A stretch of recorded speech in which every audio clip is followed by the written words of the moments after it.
Ladies, you don't have to be silent about anything.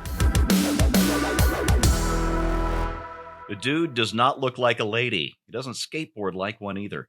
Hey, everybody, I'm Steve Green with Bill Whittle. No, not Bill Whittle. That's Zoe Rachel sitting in Bill Whittle's chair. How cool is that? And Scott Ott, Awesome. and this is Right Angle, brought to you by the members of BillWhittle.com. Hey, before I get to the big story today, do me a favor, please. Click that notification bell, the thumbs up, the 5-star, whatever it is that helps us get these videos to you. It's good for both of us. It doesn't cost you anything. It's wonderful. Okay, you got it? You got it? Good. There we go. All right, gentlemen, 29-year-old Ricci Tres, I'm not sure, won the women's border open competition. Ricci claims to be a woman, and he beat out a 13-year-old girl in this competition.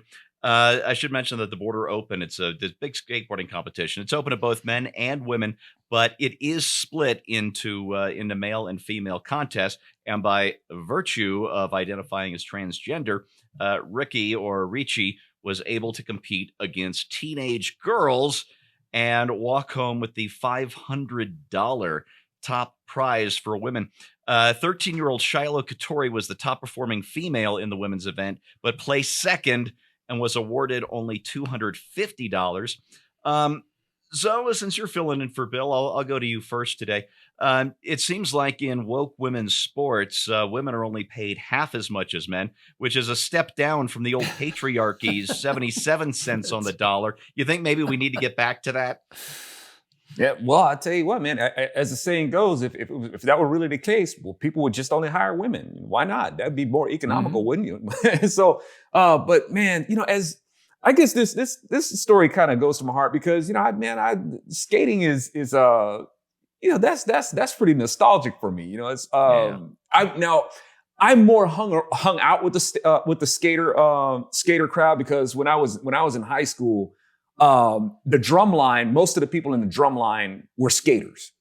And so I didn't do too much. I spent actually more time playing drums than skating, but I hung out with the skaters a lot, man. And I like making music that like skaters, can get out there and skate to.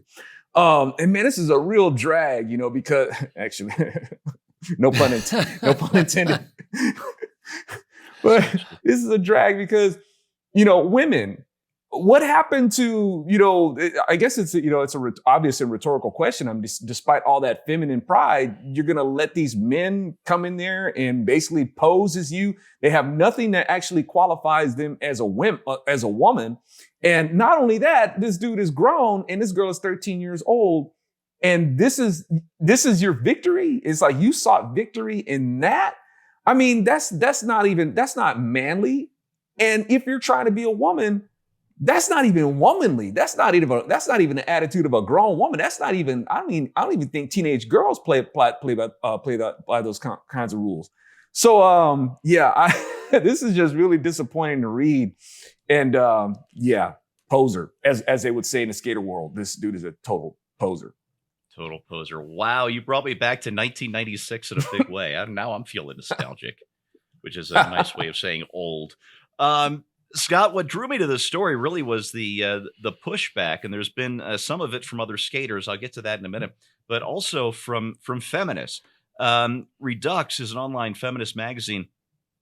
They reported that in 2021, so just last year, Ricci became the first trans-identified male to attempt to qualify for Olympic women's skateboarding, submitting a virtual run for the USA Skateboarding Championships.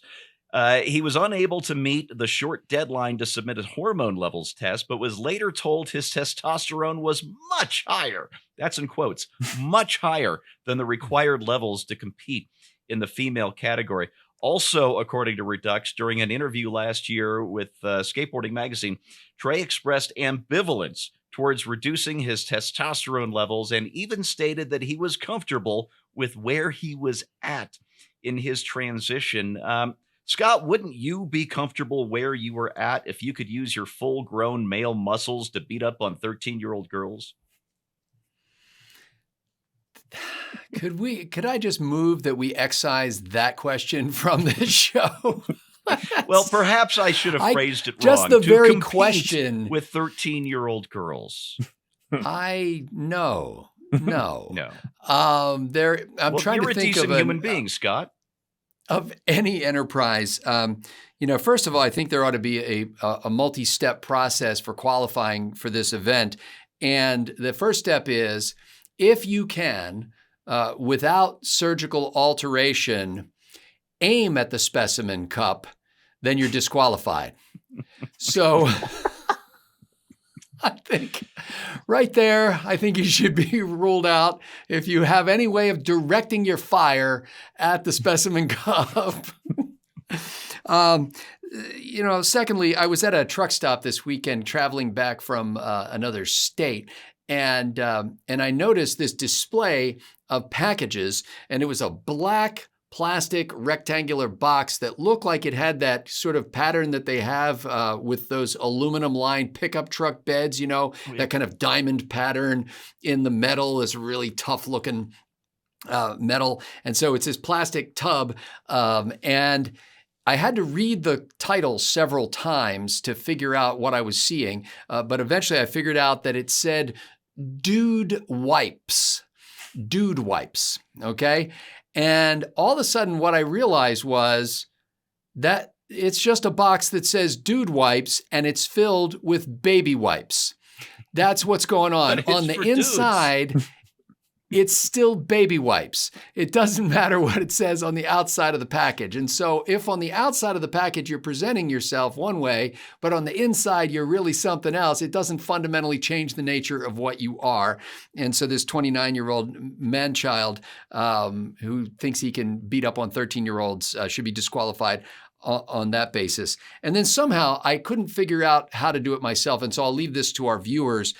Somehow there's an answer to Gloria Steinem's old statement that a woman needs a man like a fish needs a bicycle. Apparently the fish are now up on two wheels and are doing that thing. The whole thing just is kind of sickening. And the fact that you could be that person and take pride in your victory as you stood on the, assuming that they had some sort of 3-tiered review stand at the end where you stood and received your award, that you could stand there next to that little girl and feel good about that. That's just embarrassing. It is Pride Month. Well, apparently she is proud of this.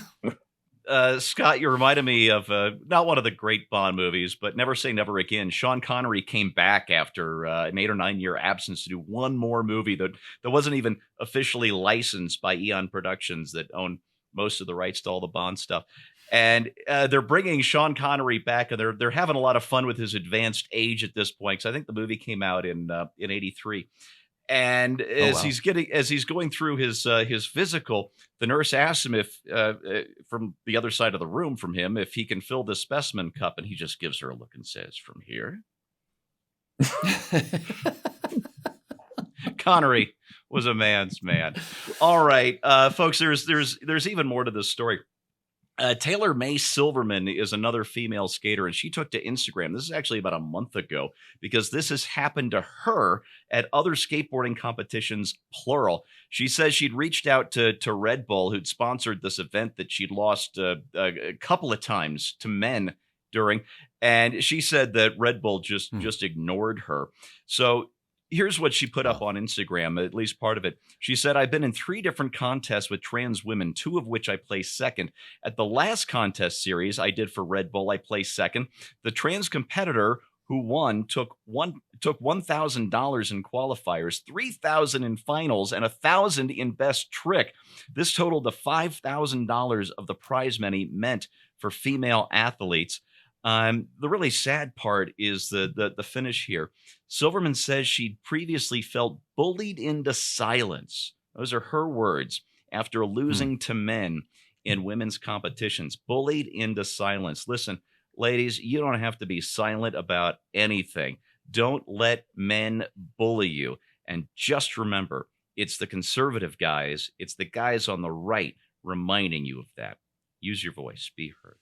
All right, that's your right angle on that. Thanks so much to Zoe Rachel for filling in for Bill Whittle this week. He had some sort of hair-related emergency. I'm not allowed to go into the details due to a non-disclosure agreement. And of course, my lovely and talented co-host, Scott Ott. Thanks so much for watching. We'll see you next time.